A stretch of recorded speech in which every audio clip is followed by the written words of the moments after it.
play nothing.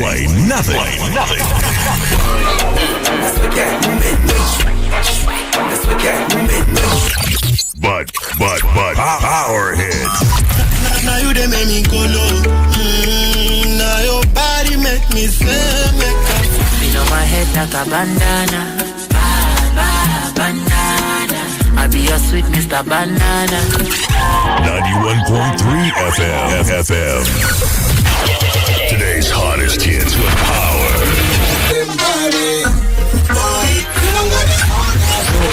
Power FM. 91.3 FM. They want me to be better, but no better than them. They want me to be fresher, but no fresher than them. Fake love. They want me to be fresher, but no fresher than them. They want me to be better, but no better than them. Fake love, no. I don't care. Somebody give me that, give me that. Power 91.3 FM.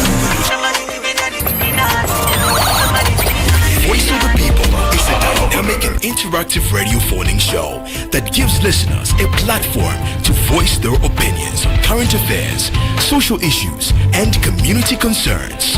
With engaging discussions, expert insights, real-time audience participation. Voice of the People. A very good morning to you. My name is Patrick Chiffon. We're joining the Queens of Breakfast this morning. The Residents Doctors Association of Zambia, RDAZ, announced that all volunteer resident doctors will withdraw their services from public hospitals starting yesterday.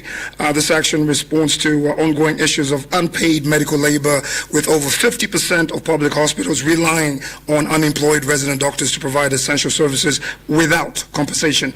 RDAZ is therefore demanding for fair working conditions and urgent engagement from the authorities to resolve this critical issue. Joining us today on Voice of the People to shed more light on this situation is Dr. Pochiwe, who is the president of the Resident Doctors Association of Zambia. A very good morning to you, Dr. Chiwa. How are you today? Good morning, Patrick.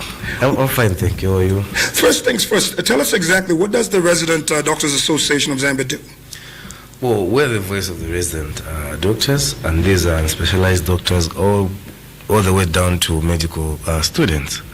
So we simply uphold the welfare of the doctors and with the mandate to speak on health care in the country. Yes. And is that strictly for resident doctors or practicing doctors as well? Well, so what we mean by resident doctors, you have, it's just apart from the specialized doctors. Okay. Yes, everyone else going down to medical students, yes. So you have doctors who are after school, they're practicing, doctors that go postgraduate, but before they specialize. Those are under resident doctors, yes. Therefore, you do not have volunteer doctors? No, we have. So now we have categories of membership. Okay. We have ordinary members who pay subscription. Then we have associate members. Mm-hmm. So now these are members who are in training, both local and international. And then you have doctors that are not paying subscription. These fall under associate members.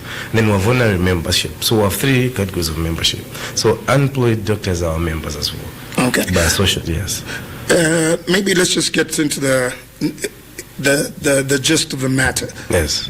What is the impasse? What is the big deal? Well, we feel doctors have been taken for granted, really, because the gap is not being filled.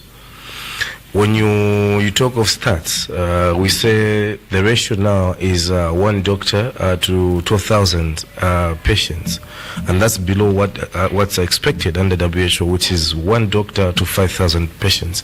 But if you look at the actual stats now, we fall below even the one that is acceptable under the countries like Zambia, because now this gap is being covered by volunteer doctors. So when we get to these tables where we want to negotiate an employment of doctors, there's a bit of comfort from our stakeholders because the impact is not being felt. We don't have patients who are going to complain to the ministry to say we were at the facility all day and no one, we didn't get enough doctors to see us. Yes. And we thought this would have continued business as usual because there's no gap that is being filled in the facilities. Yes.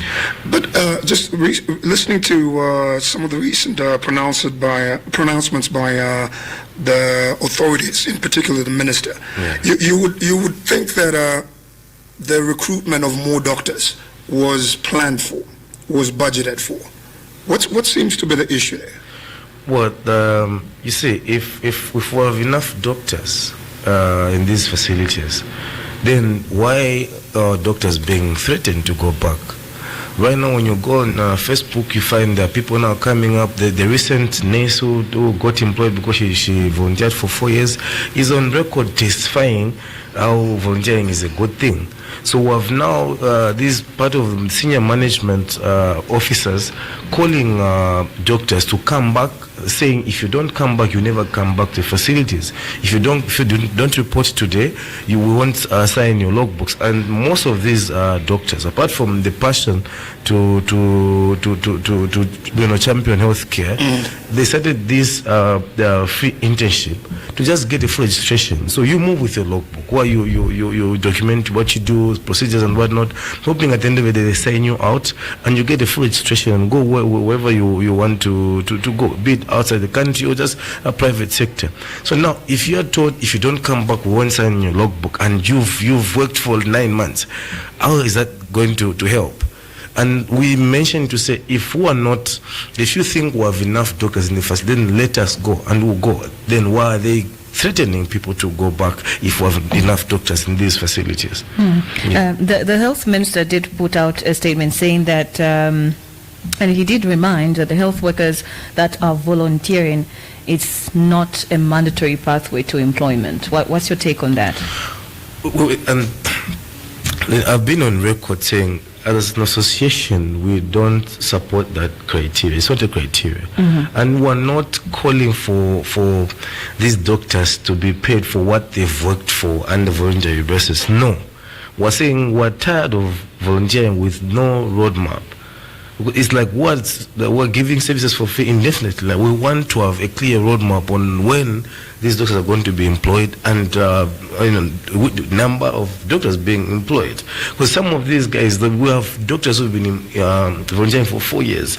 So now, the people would comment on, no, you get a full registration, but private facilities are able to employ a doctor full-time who's a senior officer and being paid full-time. Men are able to do that. Very few. You see, we had pronouncements of some of these private facilities to take up our junior residents. Most of them can't afford to absorb junior, what more the senior ones. Hence, we have still doctors who have attained full registration and still on the streets. Meaning, whether you do free internship or not, you still don't have employment. Meaning there's no basis of volunteering. We're doing this just to help. But then we need government to be bothered.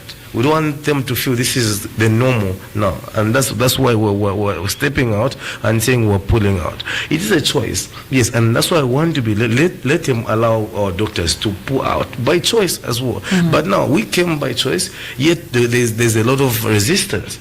All of a sudden, just yesterday, there's SMS says superintendents calling the doctors to come back, and then you have to submit a letter of withdrawal and all sorts of things.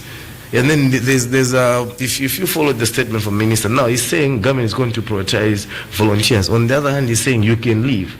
That's blackmail. No, that's blackmail, because now doctors will be scared to say if government is going to prioritize volunteering, meaning we have to volunteer. And the difference, you mentioned something to give an example of Hero Stadium. That was a different case. You see, the minister then, Sylvia Maseo, called the associations to deploy doctors to Hero Stadium because of the outbreak. Because this was to avoid clipping the system in these facilities. And from the get-go, there was a request for these doctors to go with contracts. It was a show of commitment to say once these doctors go to Hero Stadium, there will be transition to permanent employment. We had about 95 doctors who volunteered, and they got employed. It's a different case. That was a commitment. We want a similar commitment now. We're not saying they need to be paid for volunteer, and that's the misconception from the public. And now you like yesterday, you have papers and media calling me to say what's the outcome of the meeting that you had. So the minister goes public to say the government is seeking to meet RDAZ, yet he goes 22 hours. He posts a statement that is making seem doctors are self-entitled. You say, but is it fair that because doctors are not happy with how things are going for them, we step forward, we should be self-entitled? Dr. Shuwe, from what I'm gathering, it seems there's a lot of misconceptions. There is no proper roadmap. How is it that you are not talking to the government as Resident Doctors Association? How is it that there is no clear strategy on how doctors will be absorbed into the system? What is the big deal, again, I ask? There's a lack of engagement. Okay, why so? Because when we write letters to invite ourselves, minister's office, we don't get a green light. There's no proper engagement. If we've had all these engagements, they would have had something to point at. So we had this and this and this. You see, the announcement was made on Friday, and we gave more time. The issue wasn't that we wanted to go through with this. There was enough time for Ministry to respond. But the first thing is the minister responded on social media on Sunday, which is very unusual. After that, we go a few days again. Tomorrow it comes out 22 hours in the night and still respond. But all this time, why is it not engaging us so that we see it? We wouldn't have gone through with all this if we had that engagement. If he's not talking to us, who are we going to talk to? Then we're going to talk through the media. Maybe that's one thing that is important to him. And one thing for me, the emphasis that I should echo is to the rest of the health workers. You see, like when this is a movement of divide and conquer, so you have now nurses and other cadres rising up. We don't represent you. If you're happy with what you're going through, then be happy. We have your own associations, you have your own presidents. If they're not rising up to speak, I'm not going to do that. My executive is not going to do that. The best thing that you can do is, if you don't buy into what we're doing, you keep quiet or offer solidarity, because tomorrow you're going to have an issue and you're going to come out, and you wouldn't want RDZ to step out and say you are self-entitled or you don't deserve to voice out your issues. The best you can do is offer solidarity, because this is our issue. And if you're okay with volunteering, then go ahead. We did make a pronouncement to include other cadres. No, we spoke because we have the mandate to speak for the doctors. We're not saying this is also poor. No. See, and that's the thing. Yeah. Let's talk about the unpaid labor. I think I've seen some posts on social media where they're saying that the impact is now being felt by the doctors who have stopped since yesterday, effective yesterday. So now let's talk about the unpaid labor. What has been, how long has the problem been ongoing? When did it start? If maybe you can put it in that context. I think this employment issue started like 5 years ago. You see, earlier we had, I think I remember should be in my final year or something like that. It came in as something that we thought was going to be temporal. Then it kept on growing, And later on, we found ourselves in a situation where now doctors didn't want to just stay home. Like, you want to keep practicing. You need to perfect your art. So you're forced to do something. And the one thing that you can do is always go to hospital and pay. Sorry to cut you off, Dr. Chiwe, before you continue. So now, when you are in school, did it occur to you that when you start volunteering, it might be an automatic employment, or maybe vice versa? You were just volunteering for the sake of volunteering? No, but we didn't think we were going to volunteer. Okay. That's the thing. We thought we were going to be employed.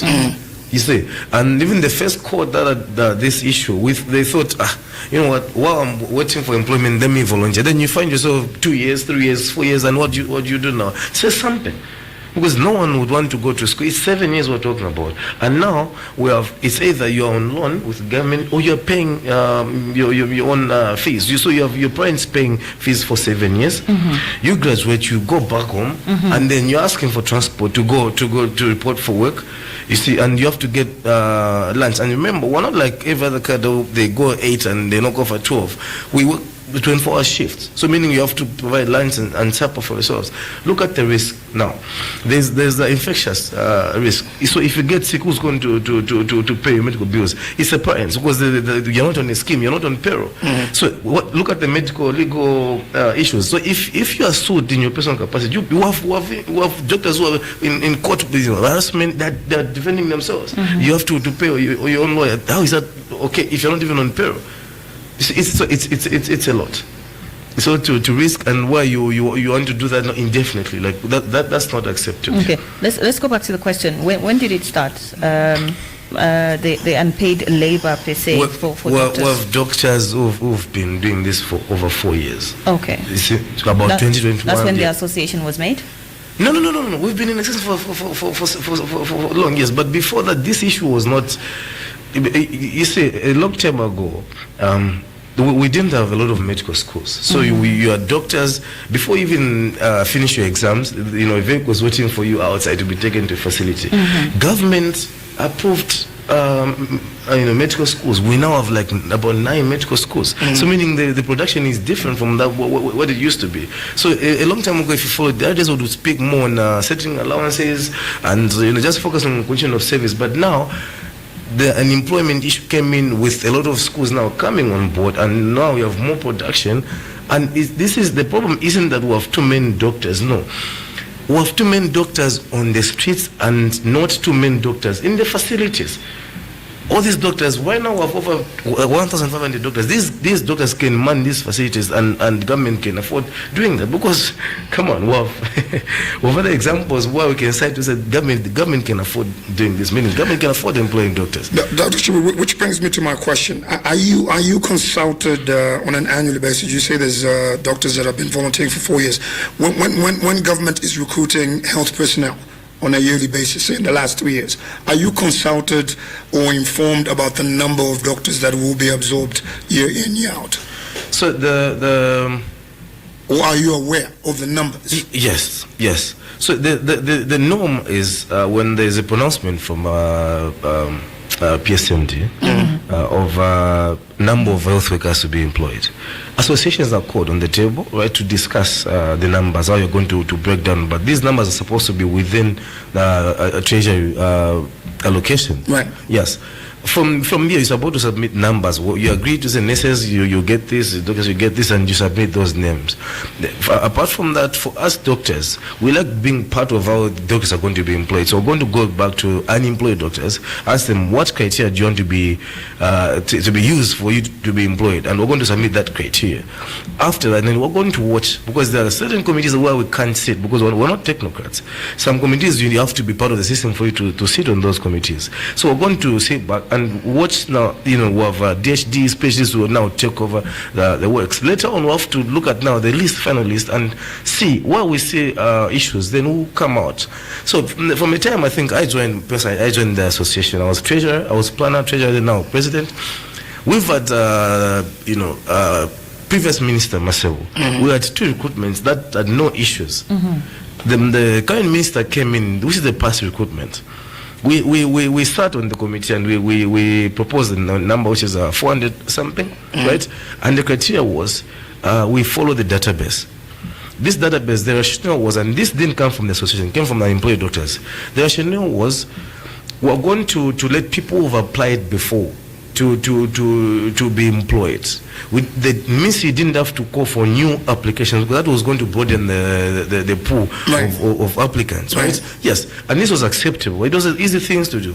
So now you find that when the final names came out, we had over 222 doctors who are not part of the applicants, who found themselves on the list. Yes. That's like more than 50% of the total number of doctors employed. And now you question, but how did this happen? Well, okay, there are also our doctors, but the thing is, we need to respect the system. if we have a standard that we put in place, if you have your people voicing that you want to be employed, and then you go against that, then what's the motive? We went forward and registered this concern with Ministry. There was no response. We went forward and reported the matter to ACC. ACC came out in the paper and spoke on this. Where because there was so much noise, public protector came to our offices and we submitted the information, the evidence of the names and whatnot, and because there was a list. There was a list, the database, and we had a list of the new names, so you can check the names were not in the database. So how did Ministry get these names if they're not in part of the applicants? Was there a secret call for application that happened? And all this, there's never been a proper sit down where we get answers to these questions. And if I go back to my members and they're asking these questions and I'm seeking answers, I'm not getting answers, what do I do? Then we're stuck, meaning there is no that cordial relation that is talking about in the media. We've had the cordial engagement with RDZ. We don't know why they're doing this, so we don't know how cordial that engagement is.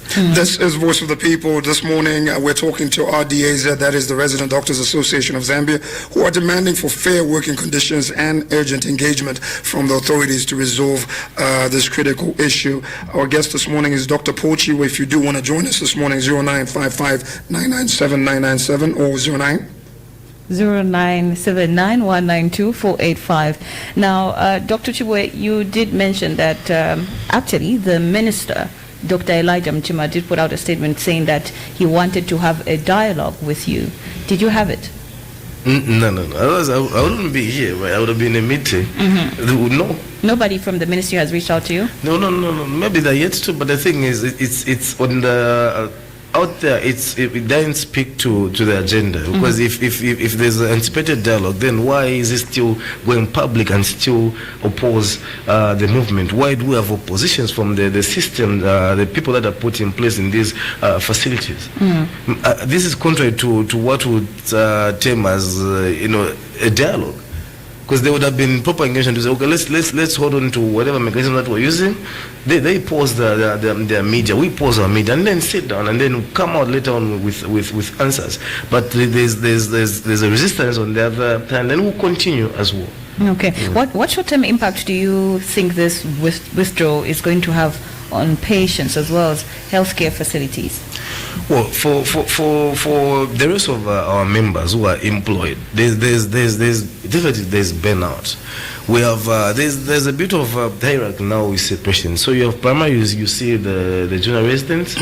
Then there's a senior residents, and then you see registrars and chief consultants. Now, because we've taken away, over 90% of the junior residents, so now you have senior residents now dropping down to primary contact, and then you have also now these specialists now coming down. So we have everyone now trying to cover up the gap that has been created. So you have a bit of modifications on the timetables. You have people now doing longer shifts in calls, and so these are things that were experienced. And obviously the evidence is you can pass through this facility if you choose to, and that's why we have now the superintendent is manning these facilities to start now, out of desperation, to start calling these doctors personally to come back, issuing statements in these groups to say, if you don't come back, you never come back to these facilities.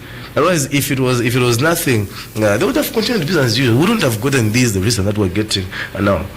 And you did earlier on mention that the Hero Stadium kind of arrangement was different and was contractual basis. Did you ever suggest that to the health ministry to say maybe if doctors were on contracts, not just volunteering, it would be a better route? Is it for you to suggest something? You're supposed to have a table. You're supposed to give a table to suggest. We haven't had that engagement. You never wrote to them? Well, there are letters that we've written starting from Ketch's call, from the time the minister is on office, and all those things. We have all those things, yes. But like I said, for you to bring something to the table, you have to be offered that table. Otherwise, if you're not offered, then how would you speak? How would you engage someone? So we haven't done that. Yes. Dr. Shiwe, from the way you're speaking, I get a sense that there is there is disregard or a laissez-faire attitude from the powers that be with regards to the welfare of residing doctors and whatnot. Is that a fact? That's the fact. That's a fact. And this is, if you follow most of these issues surrounding doctors. Right now we have the issue of TTH, issue of car park. We have health workers paying to park at your own, place of work. Yes. Right. So how do you go for work and still pay to park there? Wherever you go, you find there's a employees car park, but it's different. This is the issue that made to the public, and before that we engaged first of all management, we engaged ministry as well to help, but there's been no response. We have issues to talk of setting allowances. You see, even that issue is just now it's become a myth to the doctors because no one is responding. So that's definitely that's a yes. All right. Now, let's say for the sake of argument, your demands are met. Will there be a phased or partial return of volunteer doctors? Well, for me, once we have that, we'll go back to these doctors. Yes, we'll go back to the guys. So those who are willing to, you go back, since we now have the way forward. We know how we're going to move. So these doctors will be amplified, waking up to say, oh, let me use a 10 kwasa on a bus today because I know tomorrow I'm going to be employed, or because my friends now have been given positions. Next is me. You see, there should be that. But now you have doctors who are frustrated. 4 years you just go to the hospital, and the way it is, if you follow the comments on most of these platforms, public was saying, well, we have doctors who volunteer. They didn't know that. Because when you go there, you can't differentiate how we work. The doctor volunteering and the doctor in the system, same work culture. You say we work just to save lives. But now you have on the other hand public, when they see one of my doctors with dust shoes, a doctor and got for us, things like that. You see, and in these facilities we have a lot of harassment. You find these first levels that are in compounds. You tell a family to say no. We're arranging some blood from the hospital. We don't have right now for them. You are selling blood. What are the problems? When you communicate something that we don't have at the time, they will start harassing you. You say, but now going through all this, and you're not getting paid, and you don't even know when you're going to start getting paid. It's a very difficult situation. One of the demands that you alluded to before you resume, volunteering your services, should the issue of the database, the names on the database, be resolved? Well, at this point, I don't think what we're calling for is this not to ever happen again, because the doctors that were employed also are members, and they've reported these facilities. I think meaning that can't be reversed. This can be reversed, but obviously, why you have over 50% of the abnormal to be normal, that's not acceptable. So I think this is one of the issues that we tabled even in our KTS call. We were saying we don't want this to ever happen because this is not acceptable, and it paints a very bad picture with the system. Yeah. What if the ministry suggests that they can only employ a certain number of doctors to put them on the payroll? Are you going to accept that?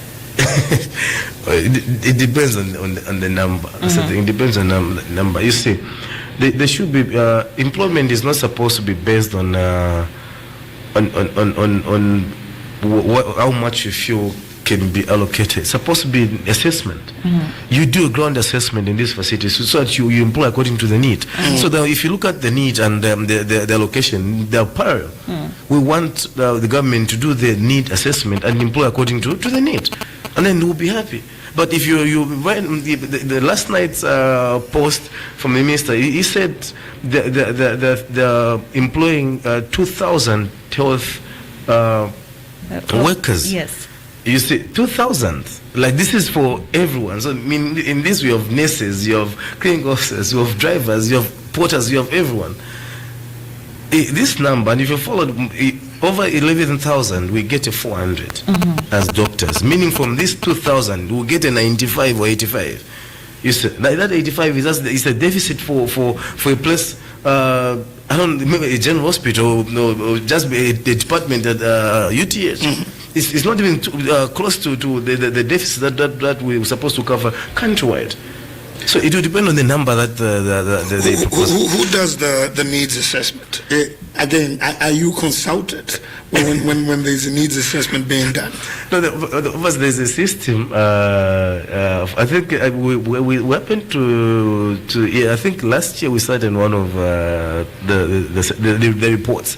Yeah. Definitely the reports were okay. They spoke to the facts on the ground, but now when it comes to allocation, that's what the problem is. So you meaning government is aware of what's needed, but they're choosing to allocate however they feel they can, you know. Yeah. So in this, we have a lot of. It's a matter of priorities.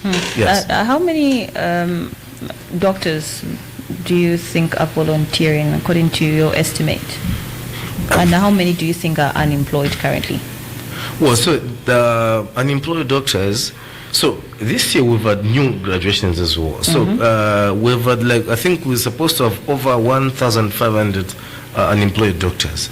This is not to actively include the recent graduations. Yes. And then now, if you look at the internship, that's a junior residence now. At every facility, where you have like 9, we have 10 junior residents, you find about 8 not employed. You see, that's over 90% not employed. And then when you have now the entire facilities, you find now over 50% is manned by these doctors, and it's countrywide. It's just not in Nsaka. You go to Livingstone, you go to Mansa, you go to Kasama. You have all these. As long as it's an internship center, you're going to find doctors volunteering. Okay. Yes. All right. This is Voice of the People. You can be part of the conversation. The number is 0979192485 or 0955997997. All right. So moving forward, what specific demands is the RDAZ making to the authorities if you can just maybe coin it in a way? Employ our doctors. Simple as that. And after that, let's continue engagement so that the individual don't have to come to this point of exchanging, voices through the media. Yes, when we have a way of voicing out, like we don't even have to get to media. If we get the response to say, no, doctors for now, wait, we don't have money, we'll sit down and engage later. But while we don't get any response, then we'll voice out the way we feel will be heard. Do you think the channels that has been used for communications are the ones that are wrong? But if they reach out to you, you are ready to sit down with them? Yes. Okay. But now we're responding to each other through media. To the media. Yes, so we'll continue doing that. The press statement, and then we see the way forward. I don't know if the doctors, the volunteers, they're staying home. They're not losing anything. They are where they're supposed to be. Yeah, so they'll continue staying home. I think the biggest loser is obviously the patients and these health facilities. My question was, do you think at the moment government has the capacity to absorb a good number of the resident doctors that are volunteering? Yes, they do. How do you know so? Because I'm assuming the issue that will come up here is the budget has already been allocated, there is no resources. And also the nurses would also want to be employed as well. Okay. So you see, the day before yesterday, the minister was quoted to say there is no money. Yesterday, he corrected himself to say, I didn't say we don't have money, meaning they have money. He's on record saying, I didn't say we don't have money. So meaning there is money. It's a matter of allocation. And then the issue of nurses, we're not stopping anyone. If nurses are not happy, let them come out. Let them come out. But for me, we're speaking for doctors. We make the diagnosis, then we're going to have a plan that everyone else has to follow. Who are the front, runners of the profession? We make the plan, and then so if these guys want to follow suit, let them follow. If they feel the numbers are not speaking to what they feel is going to reduce the burden, then let them come out. If they feel it's enough, let them be. Okay. Yes. What working conditions and remuneration does the RDAZ consider fair and unfair? Well, let's start with the fair part. The fair part is the general residence that is paid up. You're being paid and everything continues. And then for the after that, you have all these movements that we've had government saying doctors don't want to go to rural areas. That's contrary to what's on the ground. We don't want to move on unpaid positions. So I'm at UTH, I'm a general resident, then I get promoted to go to FOSA, yet that position is not going to change the financial status. But how do I support myself? Apart from that, there's what we call setting allowances. The expense of you moving from, even that is not covered. We have almost all the doctors, very few right now have been paid setting allowances. He says, so you want to move, yet they don't want to cover for that movement. If the doctors are being promoted, they move on a paid position. I don't think people would want to let me be in Nsaka and be a general resident. No. I want to be promoted, and if that promotion comes with the right pay, then we'll move.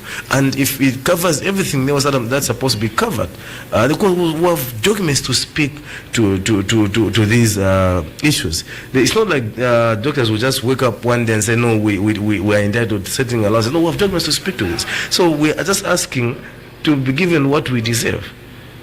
Why are some of these issues creeping up now when one would have thought that with the huge employment numbers that we've witnessed over the years, that the last thing we'll be talking about is the plight of doctors? No. These issues are not coming out now.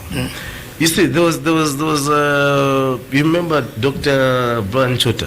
Yes, right. He came out to speak on most of these issues, and then we're now a period of I don't know where people didn't hear anything from her. But for me, why I'm coming out now, because I'm just a month in the office, and for me, I'm not choosing to keep quiet. I want to voice out on these issues, so that if there's a way we can handle these issues, we handle them. So these are the issues that you found piling up. Yes. So the predecessors, none of them attempted, apart from you alluded to Dr. Samba. Well, I wouldn't comment on that. It was a different tenure. Obviously, there were other fights, but we've had. I think the past tenure, we've had that issue where everyone else had increment in the pay, and then some junior residents. The resident doctors were denied that increment. Other days it came forward and they fought for that, and later on were given the 10.5% that was given to everyone else. So we've been fighting. We've been fighting. Yes. Now looking at the whole situation, don't you think it is demotivating rather, young youths that would want to go to that path and become doctors? Yes, it is. It is. But the thing is, keeping quiet is worse. Because now these youths will be thinking, once I become a doctor, I'll just volunteer. No one is going to speak on the issues, and this is going to continue to be no. But if we voice out, I think there's meaning. Okay, you gotta hold that thought. Hello, it's you to the Power Breakfast. Hello, good morning. You to the Voice of the People. Hello, good morning. Good morning. Good morning, you to the Voice of the People. Okay, we don't seem to have someone on the line there. Please go, carry. Yes, sir, at least if we continue voicing out some of these issues, meaning there will be that second thought, but there's a back of the mind they'll be thinking there's still some light at the end of the tunnel. Yes, but while we go quiet, then that's worse. Now, also talking about volunteering, you did say some it emanates from passion and some it's in the hopes of getting employed.